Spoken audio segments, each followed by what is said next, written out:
So good afternoon again. Dobré odpoledne. Začneme tedy v češtině.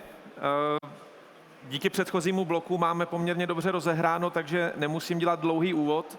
Budeme pokračovat v tématu zavádění inovací do praxe, v tématu Living Clubů, ale jak tady zmínila Marta z Enolu, tak Living Club nutně nepotřebuje složitou infrastrukturu, ale Living Clubové implementace můžete dělat v podstatě kdekoliv, když máte ten správný přístup. To, co budeme prezentovat v následujícím bloku, tak je metoda agilního pilotování, kterou jsme momentálně v předchozích 3 letech testovali v rámci projektu PilotInnCities s našimi mezinárodními partnery. A dělali jsme to z toho důvodu, že víme, že když řešíme inovace, tak nejčastější problém je přejít od myšlenky nebo od konceptu do praxe. To, co vymyslíme, tak zavést do reálného prostředí, aby se z toho stalo řešení, které bude reálně fungovat. A tohle je věc, kterou jsme se zabývali. Nicméně, než se pustíme do toho samotného obsahu, tak mám tady jednu naprosto klíčovou otázku na úvod. Kdo znáte tuhle hru, nebo kdo jste ji někdy hráli, tak prosím se přihlaste jenom, ať víme, jak máme edukované publikum. Perfektní, takže tato hra je známá. A důvod, proč to tady zmiňuju, protože jestli jste někdy hráli hada, tak víte, že hadovi se zjevuje na obrazovce potrava a vy s tím hadem jezdíte a musíte tu potravu sníst, aby ten had vyrost. A v podstatě podobným způsobem to funguje i v reálném životě, v inovacích, akorát je to o tom, že v těch inovacích ta potrava je, že musíte zkoušet a musíte selhávat. A to je něco, co se nám většinou nechce úplně dělat, něco, čemu se vyhýbáme. Ale pokud chceme inovovat, pokud chceme zavádět nová řešení, tak v podstatě je to nevyhnutelné a je to to první, co musíme si tady přenastavit v hlavě, abychom si řekli, že se těch chyb nebojíme, ale že ty chyby jsou, co chceme požírat a z čeho chceme růst. A v podstatě i pro nás celá ta naše cesta projektem byla tady o tom, že my jsme šli do něčeho neznámého, zkoušeli jsme, testovali jsme, dostávali jsme rány zleva zprava. Když jsme spadli, tak jsme se zvedli, ale naučili jsme se z toho a díky tomu jsme schopni vám dneska odprezentovat něco, co i vám může potom do budoucna pomoct, abyste se vyhli těm chybám, které jsme dělali my. Jak jsem říkal, jedna věc je si to přenastavit v hlavě, abychom se toho nebáli, protože kdo přistupuje k věcem tak, že nechce udělat chybu, tak to znamená, že nemůže inovovat, protože zásadně je to o tom, že čím větší ta inovace je, čím klíčovější je, tak tím větší šance na tu chybu tam je, tím větší riziko. To znamená, že pokud náš výchozí mindset je to, že se chceme chybě vyhnout, tak zákonitě znamená, že nemůžeme inovovat. To je prostě naprosto jednoduchá rovnice. A jedna věc je teda, že my si to můžeme přenastavit v naší hlavě, ale druhá věc je, že v institucích nebo v prostředí, ve kterém působíme, tak taky můžeme vytvářet prostředí, které bude bezpečné pro to, aby ostatní mohli ty chyby dělat. A pokud tu moc máme, tak je důležité, abychom ji využili a v podstatě takové prostředí vytvořili. Ono totiž v reálném životě to není úplně jednoduché. Ono se to řekne, že je dobré se nebát chyb, ale když potom přijdete do reality, přijdete do veřejné instituce, typicky do municipality, tak vy vidíte, že když tam člověk má inovovat, tak čelí řadě velkých výzev a když dělá chyby, tak to většinou není úplně bez důsledků. Pokud máte politickou odpovědnost za nějaký balík peněz, nebo pokud děláte veřejnou zakázku a přijde na vás audit, anebo pokud zkrátka jenom jdete implementovat něco, o čem nevíte, jestli to reálně je dobré, nebo jestli to není dobré, tak na konci dne z toho můžete potom mít problémy. Takže není to o tom, že bychom se měli mračit na zástupce municipalit nebo zástupce regionů, že nechtějí inovovat, oni k tomu mají důvody. Ale co je klíčové, abychom se s tímhle stavem nespokojili. Jo, nedá se říct, dobře, tak oni tam mají bariéry, tak to neřešíme, nebudeme inovovat, protože ono to vytváří nějaký řetězový efekt a ten řetězový efekt dělá velké problémy. Dělá velké problémy pro naše inovátory, pro startupy, které přicházejí s novými myšlenkami, které mohou zlepšit svět, zlepšit naše prostředí, zlepšit naše města a mají tam zkrátka tu velkou zeď a nemůžou se dostat do toho veřejného sektoru. Nikdo se tam s nimi nebaví, nebo se s nimi nechce ani bavit, nebo nemají společný jazyk. A včera tady byl ministr Havlíček, který otevíral konferenci a víte, že mluvil hodně o konkurenceschopnosti. Je to i dneska téma, které rezonuje na úrovni Evropské unie. Chceme být konkurenceschopní, chceme inovační ekonomiku Ale v podstatě tady to začíná. Tady to začíná na tom slajdu, když tam necháme tu zeď postavenou, tak ta konkurenceschopnost prostě nebude. Zase je to velice jednoduchá věc. Proto my jsme v našem projektu hledali cestu, jak se tady s tou věcí poprat, jak to nenechat ležet, ale jak do toho vstoupit a ideálně začít ty bariéry odstraňovat. Inspirovali jsme se kde jinde než ve Finsku, kde inovační ekosystémy Smart Cities dělají já si dovolím tvrdit, na nejlepší úrovni na světě. Máme odsud spoustu inspirace a jedna z inspirací, kterou jsme si přivezli v roce 2023, tak je finská metoda agilního pilotování. To je přesně to, o čem mluvila Marta, že nepotřebujete mít k Living Clubu složitou infrastrukturu, ale v podstatě je to o přístupu, kdy vy můžete jít dělat inovační experimenty v podstatě kdekoliv, když máte ty správné lidi, ten správný mindset, plus pár drobných věcí, které tomu potřebujete. Jednou z nich je rizikový kapitál, stačí malé dávky. My jsme v našem projektu používali dávky rizikového kapitálu ve výši 10 až 20 tisíc euro na projekt. A smyslem tady toho rizikového kapitálu je pro ty dvě strany, municipalita a startup, v podstatě odstranit tu úvodní překážku, sejmout z nich to riziko, aby municipalita nestála v situaci, že ona musí vynaložit svoje peníze na něco, čím si není jistá a zodpovídat se za to. A pro ten startup, že na konci měsíce budou mít na zaplacení nájmu, protože nebudou muset vlastně svoji práci dávat zadarmo, jenom kvůli tomu, aby získali možná dobrou referenci. Tady ta metoda v podstatě přichází s tím, že my dáváme ty peníze na stůl jako třetí aktér a říkáme, hele, tady vzniká potenciálně zajímavá situace, tak my vám pomůžeme tohle udělat a chceme vidět v podstatě jenom ten výsledek. Chceme vidět, jak to proběhne, chceme ty vaše data, chceme váš feedback, to je ta vaše delivery, ale v podstatě nenesete to riziko. Zároveň tím, že do toho vstoupí třetí strana, tak je schopná do toho přitáhnout další aktéry. Aktéry z univerzit, aktéry z inovačních center nebo nezávislé experty. Zkrátka někoho, kdo je schopen tomu tandemu, který stojí před složitou výzvou, před překážkami, tak nějakým způsobem pomoct najít tu cestu skrz. A na konci teda, co je klíčová věc, návaznosti na předchozí blok, to agilní pilotování vám umožňuje dostat se v podstatě z roviny teorie, kdy o inovacích mluvíte, do té situace, že si řeknete, dobře, tak pojďme to teda reálně udělat a dostanete feedback od těch reálných uživatelů, jestli tohle je cesta, jestli to dané řešení funguje v praxi, jestli je akceptovatelné. A tohle nezjistíte, tady ty nuance, dokud to nenasadíte. Důležitý prvek, který jsme použili, nebo který vedl k tomu, abychom tu metodu agilního pilotování mohli nasadit, tak je open call, otevřená výzva. To znamená, my nechceme být ti, kdo ukáží na někoho, tak vy jdete pilotovat, ale v podstatě dáváme to jako otevřenou, transparentní možnost pro všechny. V podstatě hlásíme do světa, my tady máme hromádku peněz a naší kapacitu, která je připravená k tomu pomoct implementovat ty nejzajímavější projekty a vy nám řekněte, jaké máte. Řekněte nám, co máte vy na stole a my z toho odborným způsobem vybereme to, co dává největší smysl z hlediska dlouhodobého dopadu, z hlediska toho, co je reálně v municipalitách požadováno, z hlediska toho, jaké řešíme globální výzvy.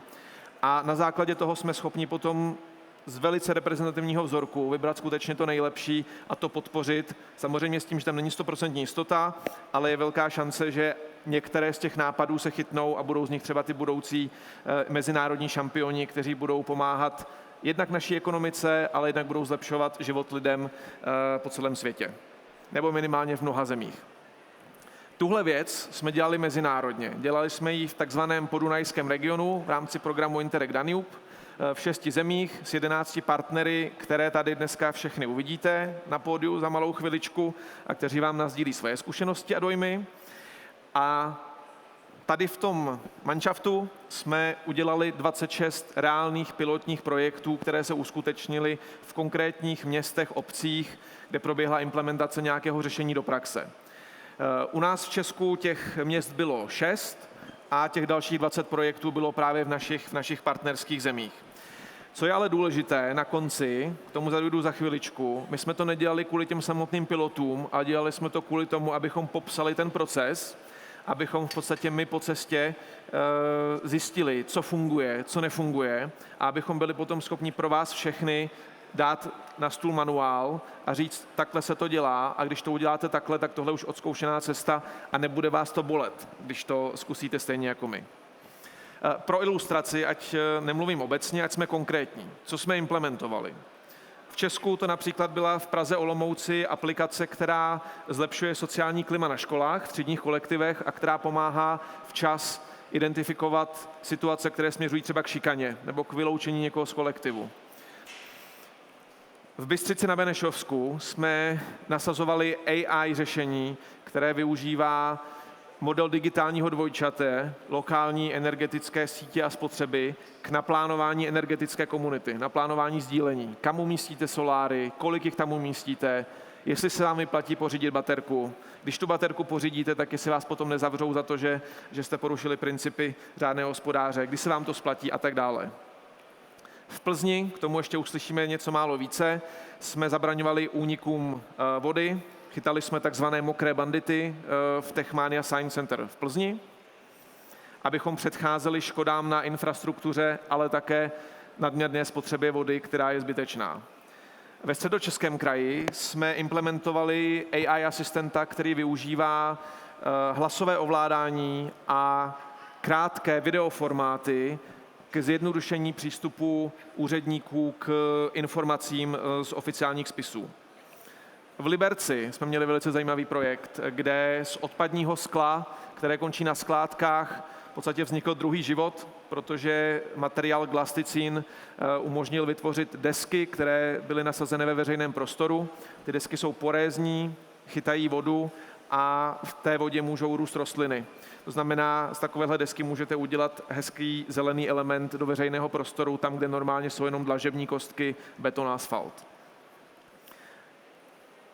A poslední projekt z těch 6 v Ústí nad Labem, systém a výzev, který má zvyšovat angažovanost občanů ve městě, který má zapojovat do místního života v podstatě jednoduchým způsobem na 3 lavičku a získají za to poukaz do posilovny. A tohle bylo testováno v Ústí nad Labem, projekt hezky nazvaný Účka.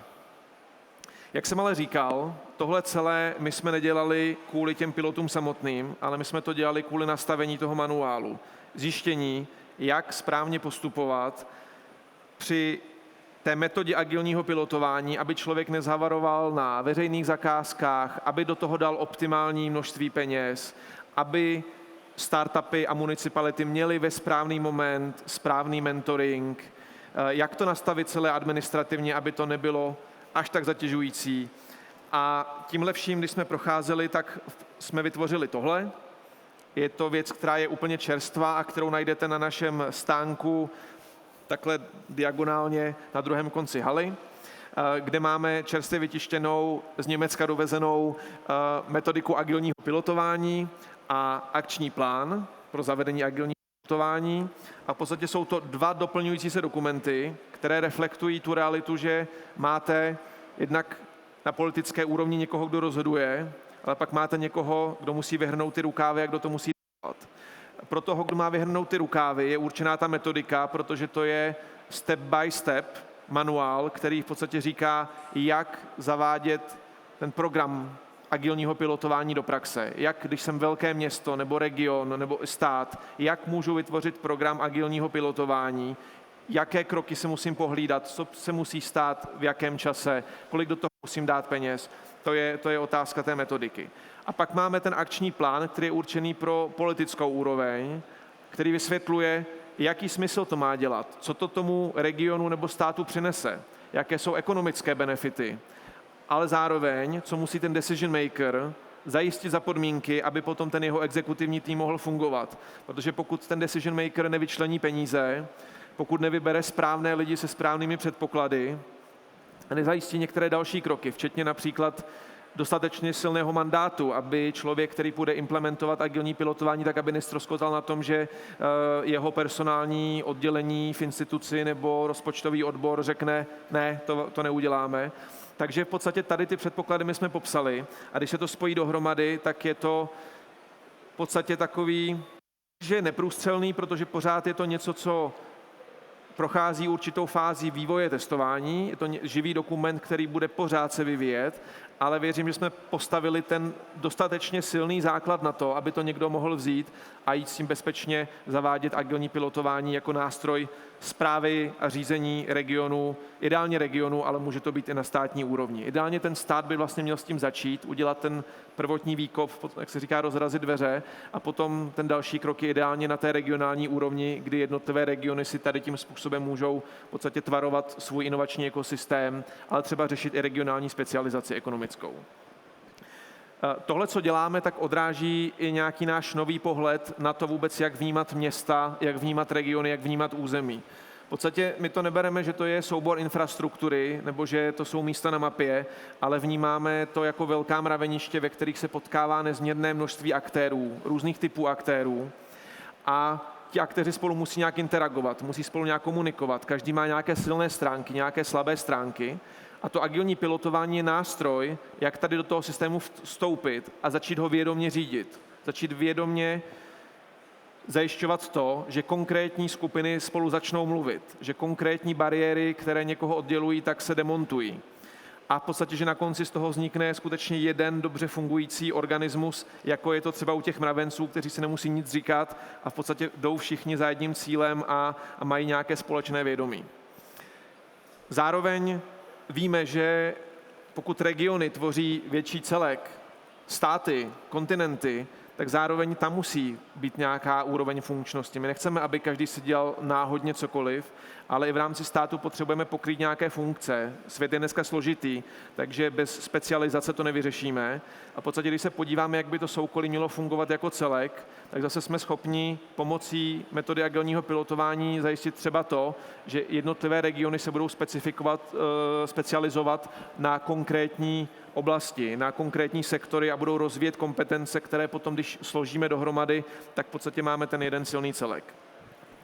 Co je důležité ještě říct, než se posuneme dál ke konkrétním praktickým ukázkám, že to agilní pilotování je neskutečně univerzální věc. On to je v podstatě takový nástroj, který vy můžete použít pro různé scénáře a dosahovat jím různých cílů. Je to o tom se na začátku dobře vydefinovat, co je ten cíl, vědět, kdo jsem, čeho chci dosáhnout a proč. Ale když tohle vím, tak v podstatě s tím agilním pilotováním můžu udělat skoro všechno. Když to vezmu od toho úplně nejjednoduššího principu, nebo to, co je takové to nejblíž nám, pokud jsem municipalita nebo region, tak samozřejmě všichni koukají na to, kde mám já ty svoje potřeby, kde mám problémy, které potřebuji vyřešit. A tomu říkáme takzvaný demand driven nebo takzvaný poptávkou hnaný přístup, kdy to je o tom, že já se teda podívám, co já mám v tom konkrétním svém území za problém a hledám řešení na ten daný problém a dělám to kvůli tomu, abych vyřešil potřeby té své lokální komunity, abych zajistil lidem kvalitu života. Ale to není dostatečné. Pokud se budu soustředit jenom na své problémy, tak nebudu konkurenceschopný. A to je potom ta druhá rovina, supply driven, nabídkou hnaný přístup. A to je přístup, ve kterém hledáme způsob, jak to naše území může produkovat něco, co má přidanou hodnotu i pro ostatní. Jak já můžu vytvořit ve svém regionu produkt nebo řešení, který pomůže ostatním a na který budou stát frontu a budou to ode mě chtít koupit. A tohle je ten mechanismus zase, jak dosahovat konkurenceschopnosti. Vlastně vychovat si, nemusí jich být moc, ale v podstatě vytvořit to podhoubí, ve kterém můžou vzniknout ty naši šampioni. A v podstatě ty šampioni tím, že se dostanou potom na mezinárodní trhy, tak jsou schopni nám vracet zase do toho území prosperitu, ale i nějaké zkušenosti a obohacovat nás. A to je ta hlavní linka třeba, která je důležitá pro rezort MPO a to, o čem tady mluvil ministr Havlíček. Ale tématem veletrhu URBIS pro letošní rok, tím hlavním zastřešujícím tématem je odolnost. A odolnost je nějaká naše dlouhodobá schopnost, která by měla být univerzální a která by nám měla dávat odpovědi na jakékoliv výzvy, které přicházejí. V podstatě mít tu schopnost, že když přijde dneska jakákoliv výzva, tak my máme nastavené procesy, máme nastavenou spolupráci, v rámci kterých jsme schopni na jakoukoliv výzvu, která přijde, reagovat. A to je ta třetí role, to je role capacity buildingu nebo nějakého tréninku těch aktérů, vytvoření určitých zvyků, vytvoření určitých dovedností, určitých vzorců spolupráce, které zajistí to, že ať přijde výzva v energetice, v bezpečnosti, nebo co přinese klimatická změna, nevíme, co přinese všechno demografický vývoj, ale ať přijde cokoliv, tak my víme, že to naše území je dostatečně odolné, protože tam máme vytvořené ty vzorce, které nám pomůžou se vypořádat skoro se vším. Tak, tady se vracím ještě na svém posledním slajdu, v podstatě k tomu bodu druhému. Tady připomenu supply driven, když se bavíme o té konkurenceschopnosti. V podstatě ta akcelerace těch našich nadějných talentů, našich startupistů, v podstatě celou tou runwayí, ideálně, aby to byla jedna hladká runway, ze které se dá rychle vzlétnout, celou tou runwayí v podstatě od toho, kdy oni začnou vyvíjet nějaké řešení, které odpovídá na konkrétní problém, až do té fáze, že to řešení budou mít v podstatě odpilotované, budou mít na to zpětnou vazbu, díky které dokážou to řešení dovyvinout a stane se z toho něco, co se dá potom jako dobrá praxe zreplikovat do území a dá se to škálovat a dá se z toho vytvořit něco, co bude úspěšné i potom na mezinárodním trhu, co dokážeme internacionalizovat a čím vrátíme potom prosperitu do našeho území a vlastně tu investici, kterou jsme na začátku do toho agilního pilotu vložili.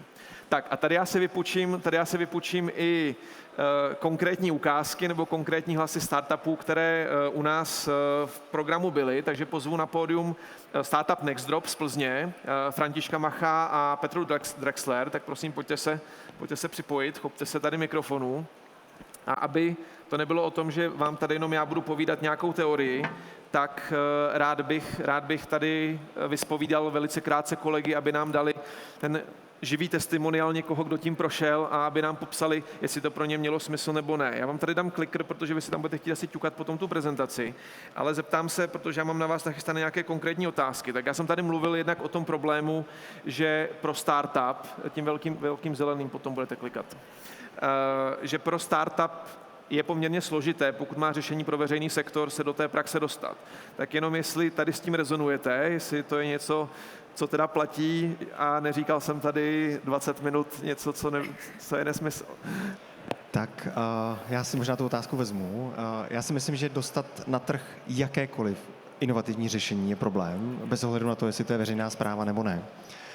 U veřejné správy je to ještě vlastně náročnější z hlediska toho, že tam je relativně dlouhá doba, kdy musíme čekat od nějakého prvotního kontaktu po skutečnou realizaci. Jsou tam omezené zdroje a určitým způsobem je tam i možná obava toho veřejného sektoru jít do inovativních projektů. A s tím se setkáváme relativně často a pokud je možnost, pokud je osvícená osoba v tom inovačním ekosystému, anebo je možnost nějakého agilního pilotování, tak je to vždycky vlastně velký benefit, protože to z toho daného člověka, z toho decision makera, který vlastně rozhoduje o tom inovačním řešení, tak to trochu stahuje ten strach a obavu z toho, že ten inovační projekt nedopadne. A inovační projekty velmi často nedopadají. Jo, ale vidím, že vlastně vy proto máte pochopení, že vnímáte tu druhou stranu, že tam ty bariéry má, takže jako sami na to pohlížíte tak, že oni nejsou v podstatě tím problémem, ale je to o tom, že společně to máme vyřešit. Pro nás a pro Nextdrop v tuhletu chvíli B2G je ten hlavní sektor, kam míříme, takže už máme relativně dobré zkušenosti a dokážeme to odhadnout. Víme, že prostě ta obava často může být jako i oprávněná z inovačních projektů. Tak Petro, chcete něco doplnit, nebo se posuneme k tomu, co jste vlastně teda v Plzni dělali, jestli nám můžete říct. Já vás teda možná jenom takhle posunu sem, ať já nezabírám ten hlavní prostor, ať ho zabíráte vy, protože vy jste teďka ty hlavní hvězdy. Tak jestli nám teda řeknete stručně, co se teda v Plzni odehrálo. Já jsem naznačoval, chytali jsme nějaké mokré bandity, co to je? Je to tak. Naše technologie tak slouží, řekněme, k hospodaření s vodou v objektech a areálech. A tedy i náš pilotní projekt tak byl zaměřený na to, abychom konkrétnímu areálu zabezpečili bezpečné hospodaření s vodou a zabránili v tom areálu úniků. Pro tu pilotní lokalitu jsme si vybrali Techmány, což je plzeňské science centrum.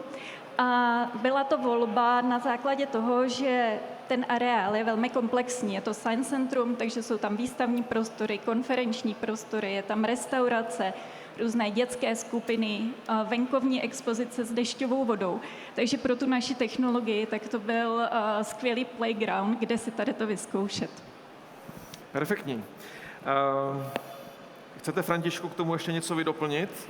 Já možná jenom doplním krátce k té technologii, jakým způsobem funguje. Ten náš systém, a vy si můžete tady sami vyzkoušet, protože dneska naše technologie hlídá i pavilon V, za což děkujeme www Living Labu, který nás vlastně sem přivedl. A na základě toho kontaktu s agilního pilotování a s PilotInnCities jsme měli tu možnost i hlídat přímo v rámci URBISu tento pavilon. Ta technologie je v výsledku relativně jednoduchá. My osadíme hlavní přívod vody do budovy nebo areálu a na základě vlastně měřených dat, parametrů průtoku, tlaku a dalších parametrů ty vodovodní sítě, tak zpracováváme datovou analytikou a algoritmy ten aktuální stav průtoku, porovnáváme ho historicky s tím, co jsme se naučili v průběhu nějaké adaptace té technologie a vyhodnocujeme anomálie. A těmi anomáliemi jsou primárně pro nás úniky, případně havárie. A jak jsme ukazovali tak na tom předchozím slajdu, tak Techmanie nám umožnila vlastně naměřit prvotní data, které pro nás byly velmi cenný a využívali jsme je dál. A vlastně ve vašem případě ten pilot, že byl úspěšný, protože bavili jsme se, že u inovace nikdy nevíte, ale tady nějací mokrý banditi byli lapeni a té Techmanii by poměrně mohli uškodit, jo? Ano, když to vezmu z pohledu dat, tak nám se podařilo vlastně do několika málo týdnů odchytit několik úniků, které byly velmi velkým překvapením, protože jsme zjistili, že oproti tomu, co se běžně uvádí vlastně v odborné veřejnosti, jaký je únik například z toalety, tak je mnohonásobně vyšší a dosahuje několika jednotek tisíců korun denně, pokud ten únik asi není eliminován.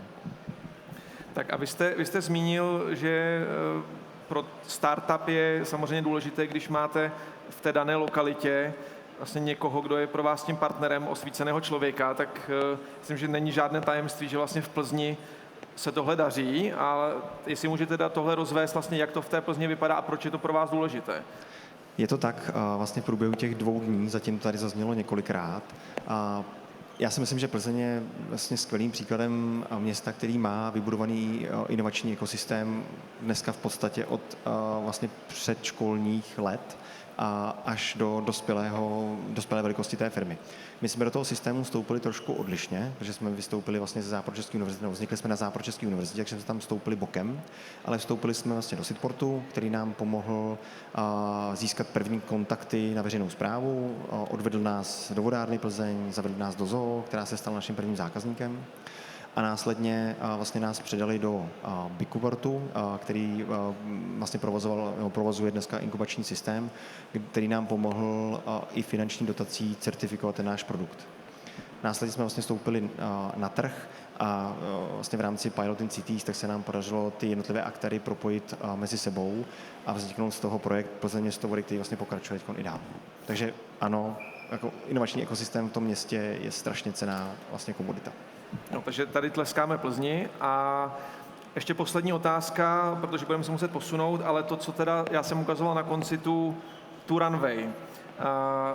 Máte pocit z toho, co jste zažili v agilním pilotování, že tohle může být skutečně ten moment, který v podstatě pro startup může být tím zlomem a který ho vlastně podle vaší zkušenosti může nastartovat, otevřít mu dveře třeba někam, kde by to jinak trvalo dlouho a třeba by vás to mohlo po cestě otrávit, že byste to vzdali a šli byste radši na kasu do Lidlu? Určitě. A ten projekt tak nám pomohl samozřejmě získat další realizace, ale není to jediný přínos. My díky tomu projektu tak jsme získali větší publicitu a zároveň tak jsme celou tu naší technologii měli možnost zasadit do širšího konceptu. Takže teďko nejenom, že implementujeme to naše technické řešení, ale posouváme se i do nějaké oblasti edukace široké veřejnosti, i se snažíme dávat dohromady nějakou koncepci doporučení, jak přistupovat k udržitelnému hospodaření s vodou, což je věc, ke které bychom se bez toho projektu asi neposunuli. Tak to je samozřejmě pro nás úplně ideální scénář a díky za to. Prosím potlesk pro Next Drop, pro naše odvážlivce pilotující a přeju vám, ať v tomhletu pokračujete hladce dál. Tak a posouváme se dál. Teďka přichází naše mezinárodní zkušenost, aby to nebylo, že Češi si tady něco povídají, tak pojďme si ověřit, jestli to, co jsem říkal a to, co říkal Next Drop, jestli funguje i v jiných zemích. a zvu nejdříve na pódium naše kolegy ze Slovenska, ať ještě zůstaneme v češtině / slovenštině, Zuzanu Fečovou a Antona Marcinčina. Prosím, asi pojďte spolu jako tandem.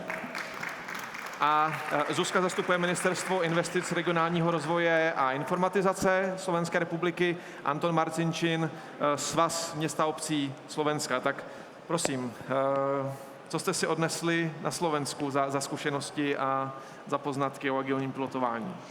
Takže príjemný deň prajem všetkým. Moje meno je Zuzana Fečová, pôsobím na odbore Smart Agendy na Ministerstve investícií, regionálneho rozvoja a informatizácie na Slovensku.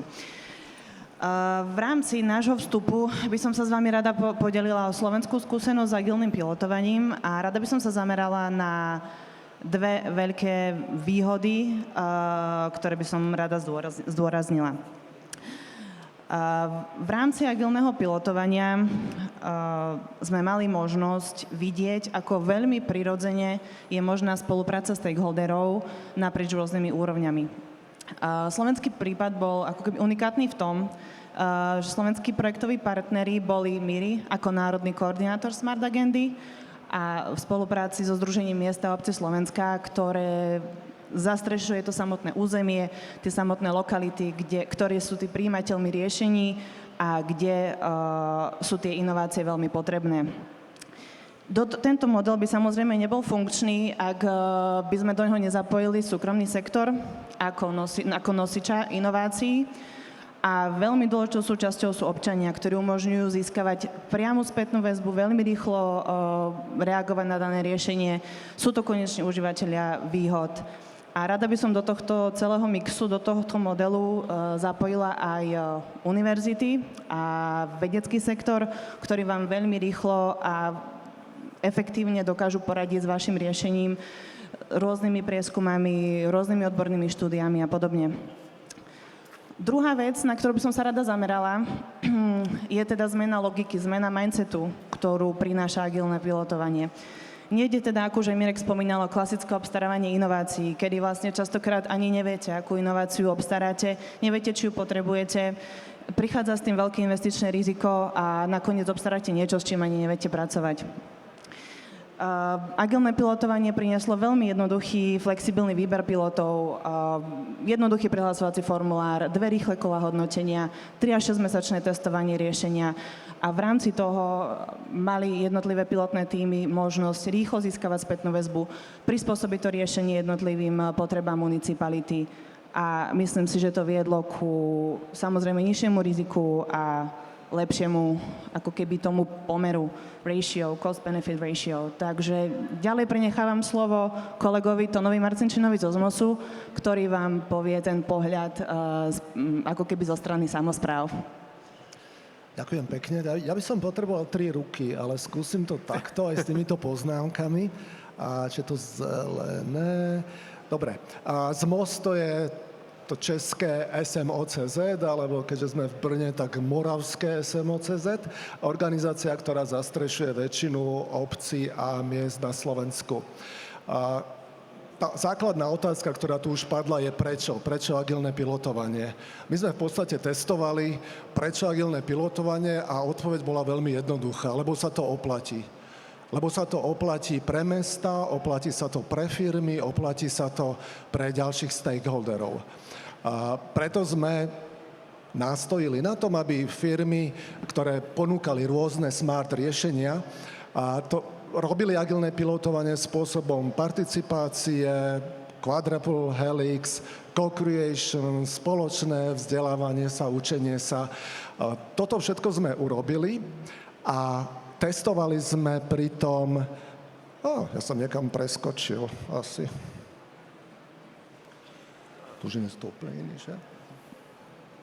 A testovali sme pritom stranu dopytu a stranu ponuky.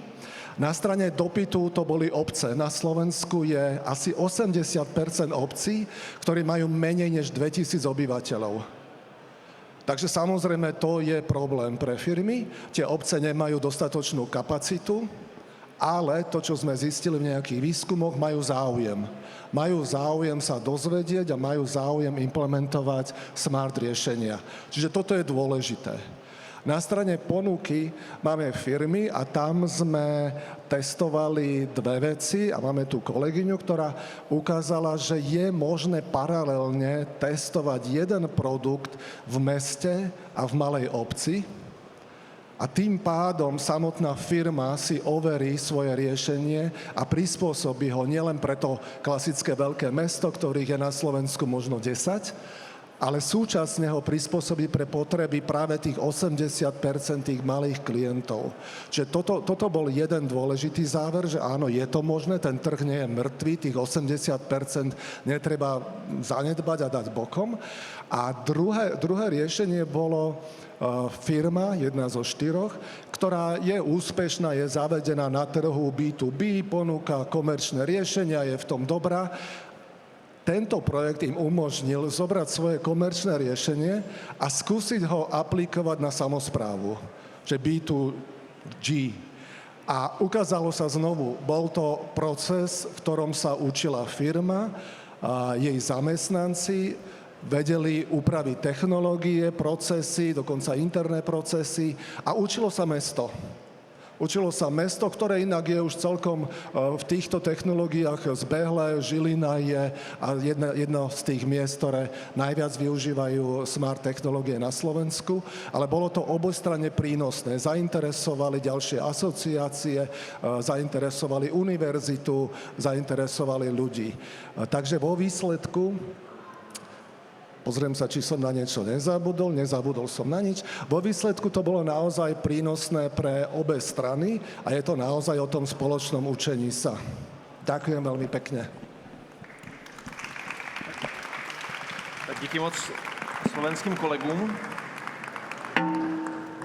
And now I really have to switch to English because we cannot move forward with Czech only. So, Team Germany, from Bavaria, Johannes Schrader and Ryan Ochi from Centrum for Digitale Entwicklung, Center for Digital Development, and OIRA AG. So please, Johannes, Ryan, I don't know who starts, so please feel free to arrange this as you wish. Thank you very much, Dobrým from Team Germany. For health and safety reasons, I think it's good if I continue in English.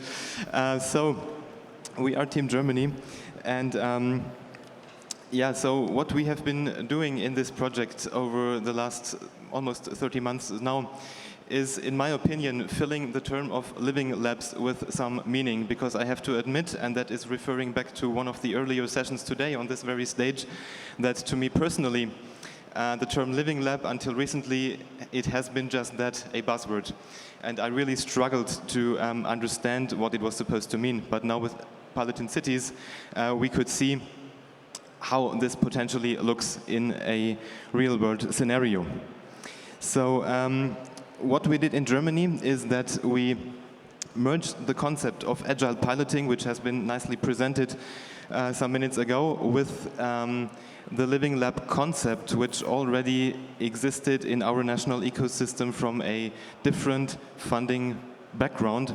And what we did in the German ecosystem was that we did our pilots in a rural district in the Czech-German border area, the district of Wunsiedel, which you can see here located on the map. And so there has been a series of pilots, which I'm not going to present in detail because this is about the method today, not so much about the content. And we've already seen some beautiful pilots from Czech Republic and also from Slovakia. So there was a great variety of use cases, and what we have seen with the German pilots, and I think that is a beautiful aspect of agile piloting, is that this agile piloting effectively puts public administration in the driver's seat, or the pilot seat, I should actually say, so that they gain control over their regional innovation ecosystem instead of leaving the whole innovation processes up to, for example, tech companies, big tech companies, and thereby reducing dependencies, which I think is also a question of European sovereignty in a way.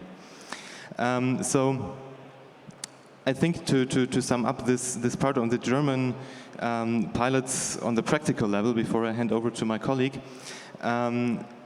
our main takeaway was that agile piloting has the power to reduce what I would like to dub time to citizen as opposed to time to market, as we call it in economics. Because a main issue we observe so many times, and I think many of you can relate to that, is that the perceived time until a certain solution reaches the citizen so that it can be experienced and felt as an improvement, still in many projects is too long. And with agile piloting, we kind of flip the traditional logic of these projects on top. And we effectively reduce this time to citizen by the open call method and by testing a proof of concept first and then potentially scaling up. And how that works methodologically will now be explained by my colleague Ryan. Thank you very much. Thank you. And indeed, it does save time to citizen, and we've also discovered that agile piloting is a powerful lever for regional economic development, certainly in the Danube region and also in Germany, and definitely has wider potential throughout Europe. One pretty eye-opening feedback which we got from our pilot initiatives further at the start of our piloting was the startups explained that the hardest part about participating in the smart city area in Germany was actually entering it. The classical tendering approaches were kind of prohibitive to novel, or some would say unproven technologies. And in Germany, for example, in order to qualify for a tender, you would need to have at least 2 reference projects in that specific use case. And I hope everyone understands that innovation does not have a reference project. Yeah. And furthermore, and through our agile pilots, the startups were able to get crucial first reference projects and and hopefully the domino effect will take on from there. And from the other side, from the municipalities side, we heard the feedback that some municipalities mentioned to us that the normal public procurement process sometimes resulted in technologies that are too expensive and did not entirely solve the solution. And throughout the agile pilots, they were able to co-create, they were able to test their solutions and before fully investing in its procurement. But it is definitely not just our job, but we have to thank a large innovators and also people from the administration that were open to breaking their silos, not just working within their constrained fields of responsibility, but getting above and beyond that in order to be able to allow and enable this implementation of technological cooperation, which we call Smart City. Thank you. Eric. Yeah, great. Thank you, guys.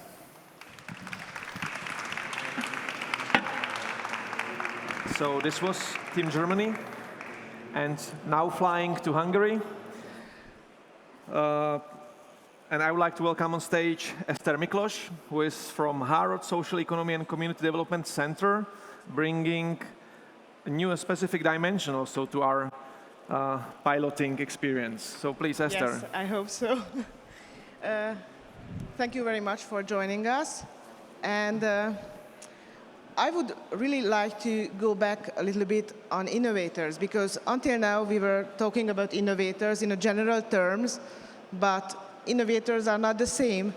When we had the open call, we just understood that innovators are different, and they have different challenges, different problems, and different things we need to help them with. So, is it okay? Sorry. Yeah, the green one. Okay. Yeah. So let's take a closer look at innovators. And we made 3 categories. We identified 3 main groups of innovators.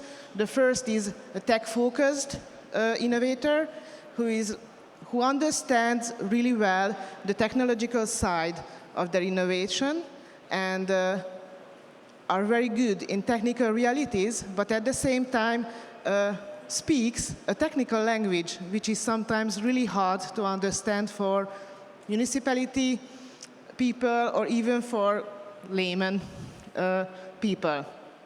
The second category is a community-focused innovator who is really strongly embedded in the society, in the stakeholder group, in the community, and who understands very well the challenges, the social challenges which they want to resolve or overcome. But sometimes they lack a sustainable business model with which they can work on a long term. And the third category is a business-focused innovator who has a very strong business model, understands very well the scalability of the innovation, but on the other hand, sometimes they lack a very concrete connection with the society or the community around them. So we have these three types of innovators, and we have an innovator with us, a Hungarian innovator, Mr. Antal Gyurkovic. So if you would like to ask in person in which category he fits the most, I think that he will be happy to explain you what he learned during the whole process. So this was the innovation side, but what about the municipalities and cities? Why they aren't receptive to innovations? After the whole living life process, we asked them in person, in a very honest way, that please explain us, what are your problems, what are your challenges? And they mentioned on the first step, the fear of novelty. The whole system of municipalities and government are afraid of new things, because new things are risky things. So very often they would like to stick with the same thing. They know, they understand, they know the outcomes. The second thing they mentioned is the lack of common language with the innovators. So sometimes they feel that they would need a translator because they don't have a common language to speak with the innovators. The third thing is the additional workload, because they are afraid of working too much for something new and something risky. So yeah, this is the reality, that sometimes innovation feels a bit overloaded or overcoming. And the fourth thing is the reputational risk, because yes, innovation is risky, and sometimes we have a failure, and it's part of the life and it's part of innovation. But if you are, as a municipality, you are afraid of failure and you are afraid of risks, reputational risk, you will never enter into the innovation system. You will never become a smart city or a smart village. So after the two sides, understanding the two sides, we understood that we need a mentor, a person who, in two phases, in the pre-mentoring phase, who helps partners find this common language, who is some kind of translator, who helps them align expectations, what they need and what they await from this whole process. And the third thing, helps them to define realistic KPIs, because sometimes it helps to understand what we are doing together. During the implementation phase, the mentor understands different organizational logics, and it's really helpful because it helps to find a common language as well.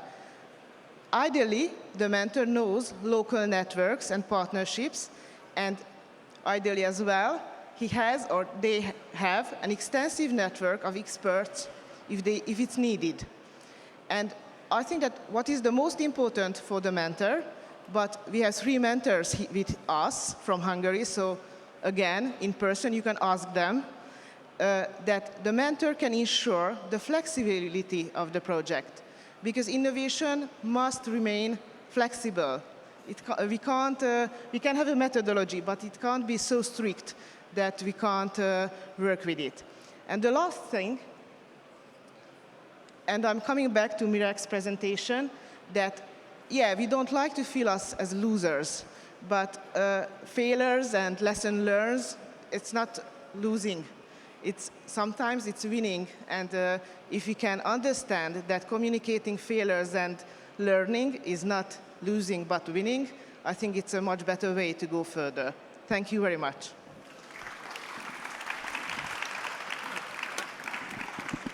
Thank you, Esther. And what you said basically reflects, or you can see, that we started with technology, but we end up with psychology and social dynamics. So that's also one very interesting layer of agile piloting and our learning.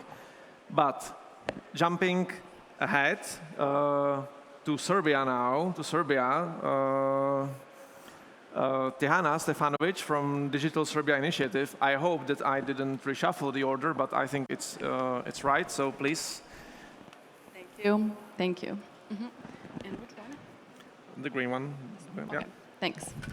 So, hi everyone. My name is Tijana. I come from an organization called Digital Serbia Initiative, where I have been part of for the last 9 years, and also have been grateful and lucky enough to lead the PilotInnCities project from our organization for the last 2.5 years. So basically, how we approached in our organization this project. So we based it on actually 4 pillars that are part of our strategy. So we are industry-based and also evidence-based organization, and we gather a lot of different companies. So our approach was more, let's say, flexible and agile. What we wanted to do is to create success stories from startups that are going to go globally. So that is why we try to do with actually our pilots, and also this conference and also this project was a great way for our pilots to be exposed to different markets and to different partners and also countries. Another thing that we also found very useful is that entrepreneurial skills is something that is quite necessary for all of the stakeholders that are involved. Whether those are cities, whether those are municipalities, startups, or companies, or either universities, those skills are necessary because, like we said, you need a decision maker as a partner within the organization in order to have this agile approach and to start and test certain solutions.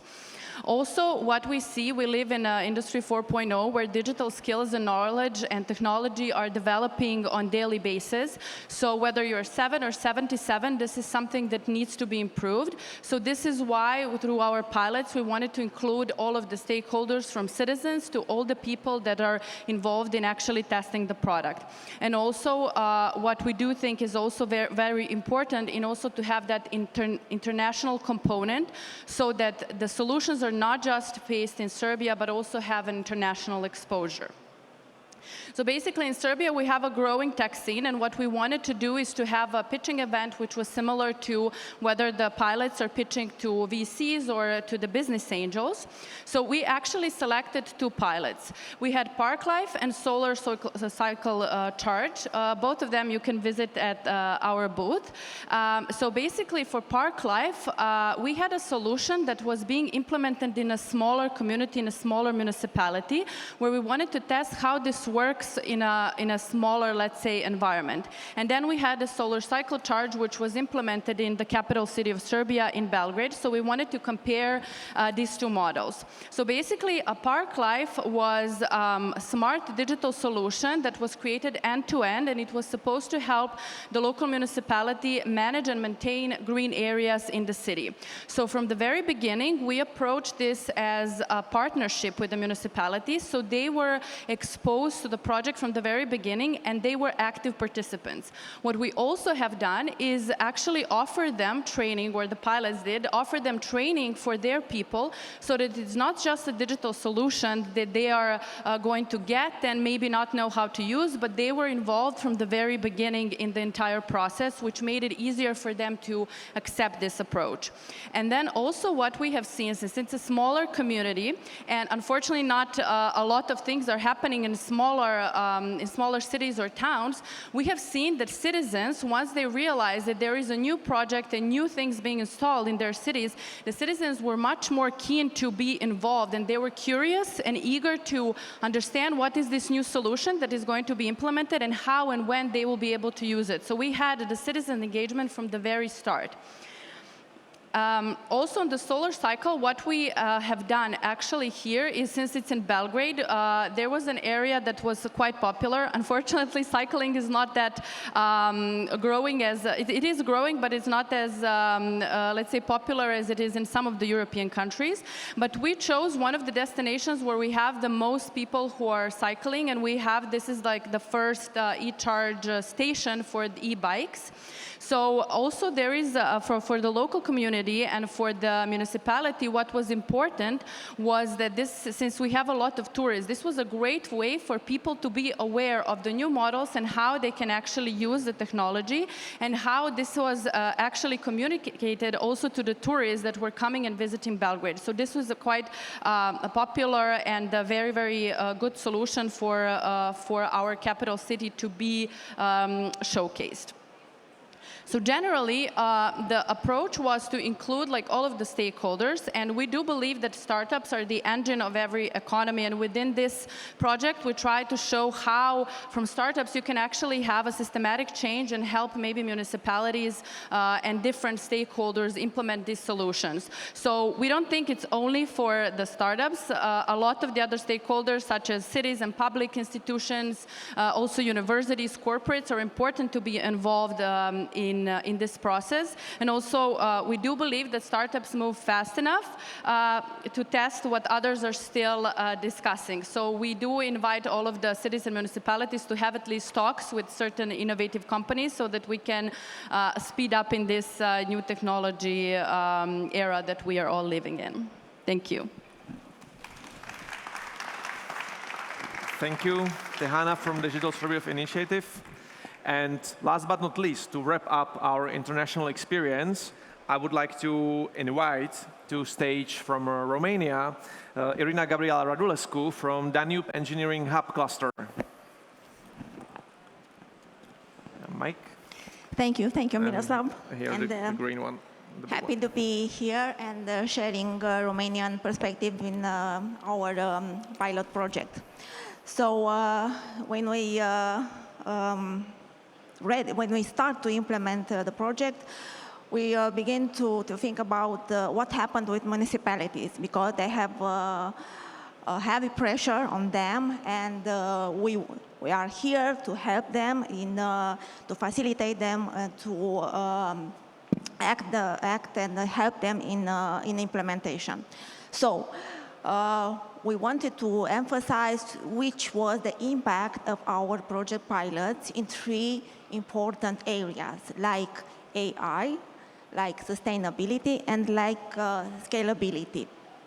So now we know that AI is not an untouchable concept, that it's a tool that can be used by municipalities, because the municipalities that can test AI to public communication, they can improve this, they can faster process the information, so they can support the decision making in each area.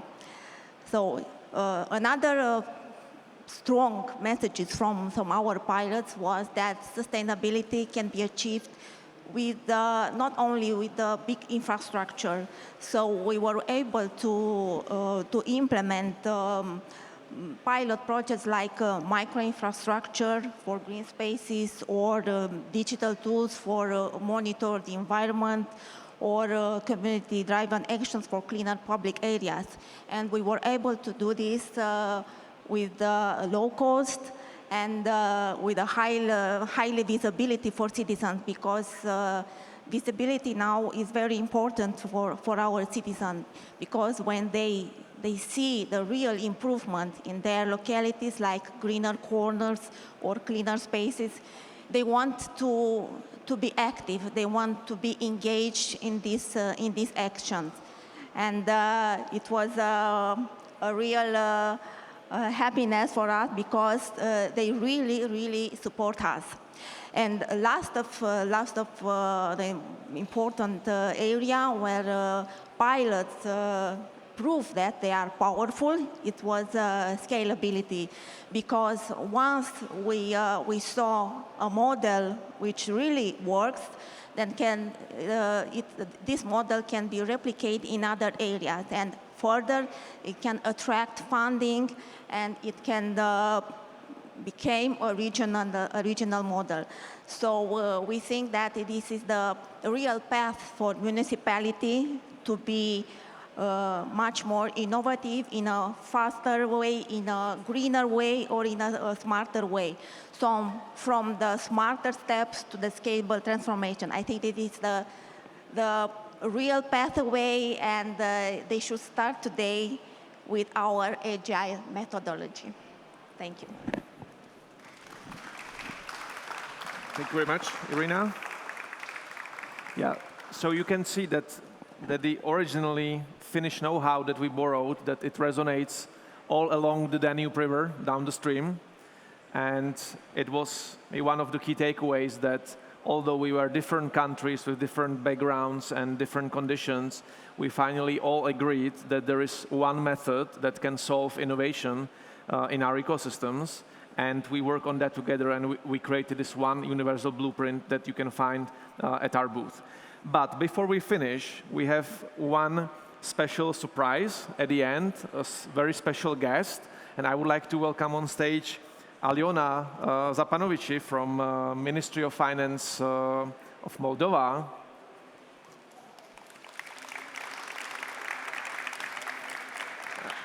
Who is not part of our consortium, but she has a lot of relevance for what you have seen here today. So please, Aliona, if you can just very briefly introduce yourself and how you got to URBIS, what brought you here.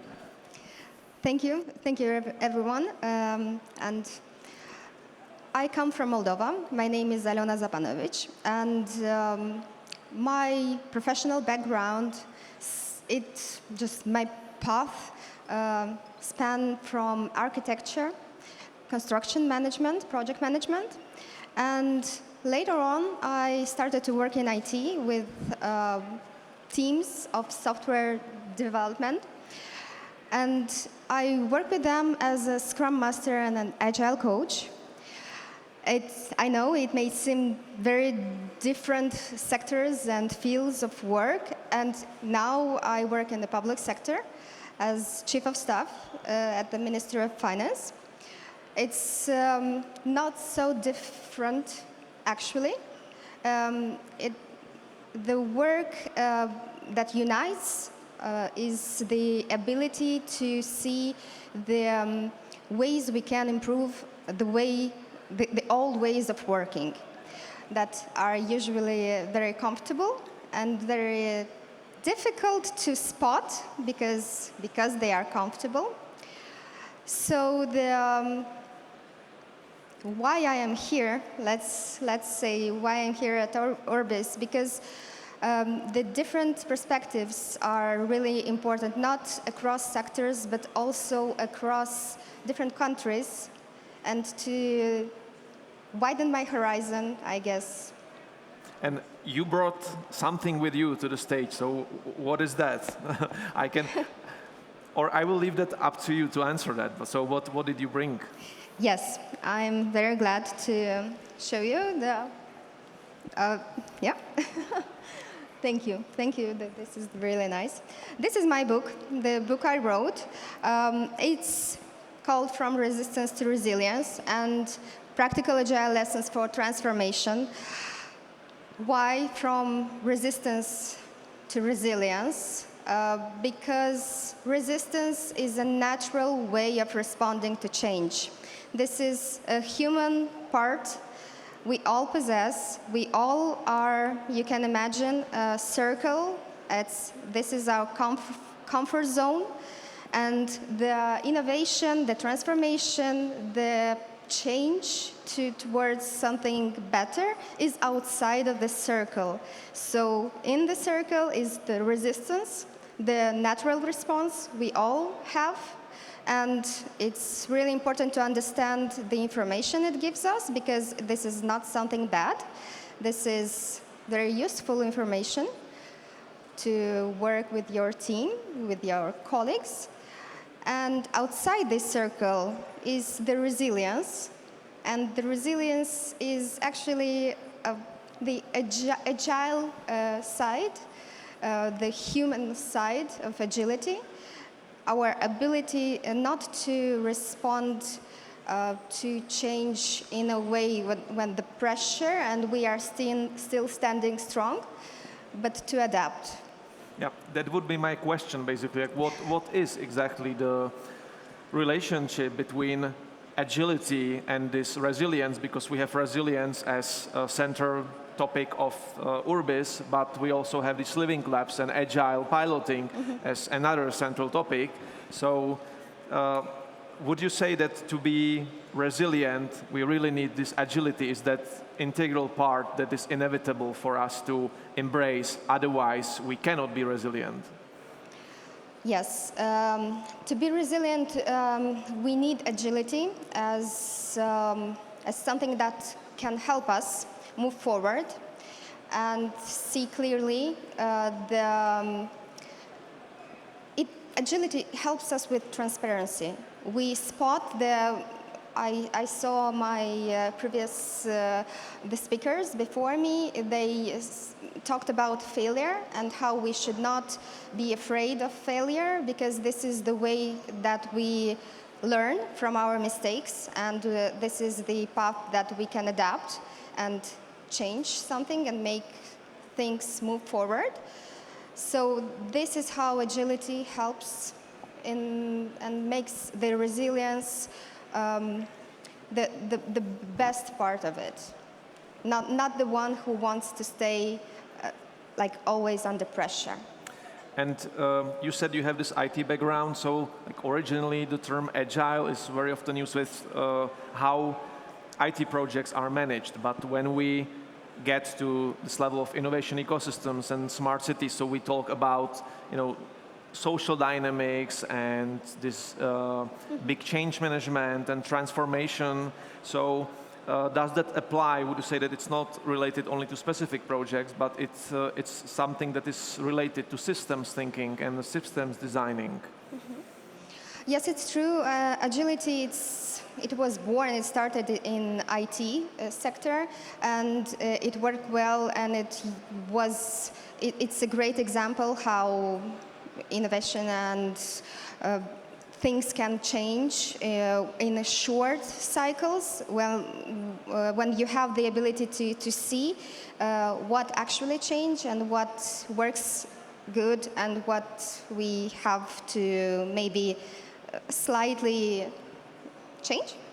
But in my perspective, this is not true, and this is exactly because I have this experience of working in different sectors, and I brought to the public sector the same way of thinking I was using in IT sector, because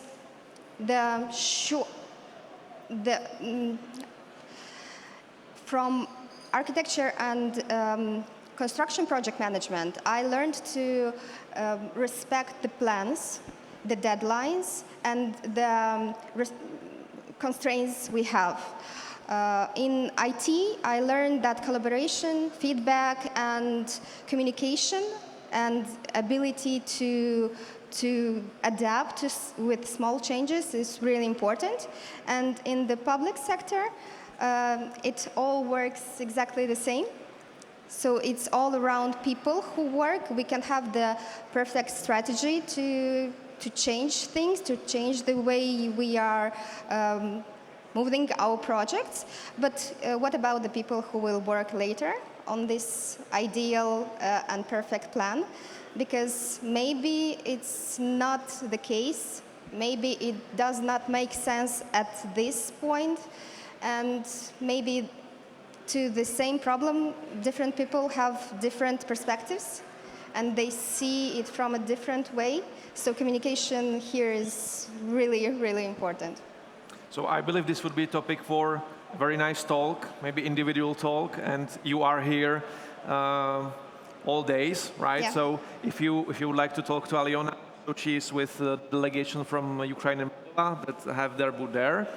And we also have some surprise or maybe some potential reward for you because you don't have only one book with you, right? You have multiple books with you.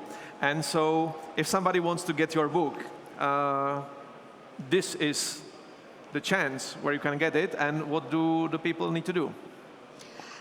Well, here you can find the book at the stand of PilotInnCities.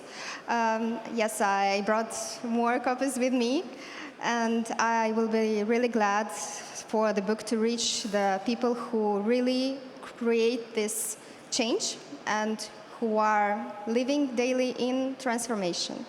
Yeah, so we have this small competition. If you drop by at the PilotInnCities booth, you can talk to all our startups, you can talk to our project partners from all the countries that you saw, but you can also win Aljona's book. We will have several copies, and everybody that subscribes on our list can get not only a printed agile piloting methodology and the action plan, but somebody can also win Aljona's book. And for those lucky ones, we will send it after the event and maybe stay in touch with you also this way. So thank you very much, Aljona, for being here with us. Thank you. And this one is for you. Thank you very much. Yeah, I'm really looking forward to reading this one. Before we conclude, I just would like to invite you to the next session that we will have in about, I believe, 20 minutes. We will a little bit deeper into agile piloting dynamics. We will have here 2 case studies of our 2 Czech pilots, Glasiteka and Youngling, and we will talk to the representatives of municipalities and the startups and discuss with them how the cooperation with a different sector, how it felt, what were the boundaries that they had to cross, and what they learned through this joint experience.